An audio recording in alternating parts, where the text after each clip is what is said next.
Bismillahirrahmanirrahim.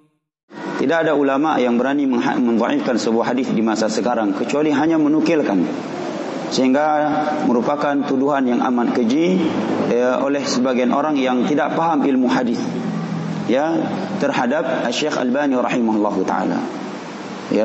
Dan tidak didapatkan celaan terhadap Syekh Albani kecuali dari orang-orang yang tidak memahami ilmu hadis dan dari orang-orang yang tidak membaca kitab-kitab beliau secara ilmiah.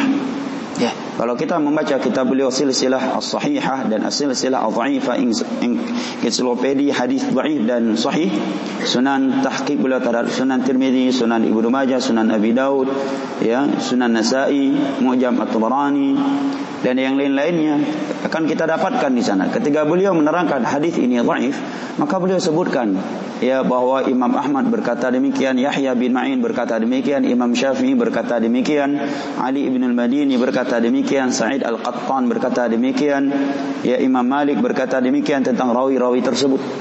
Tidak ada ucapan beliau. Sehingga tuduhan yang sangat keji bahwa beliau mendhaifkan hadis-hadis yang ulama dahulu mensahihkannya.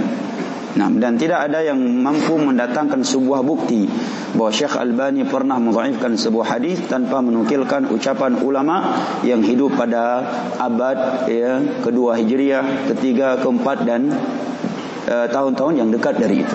Tidak ada yang mampu membuktikannya.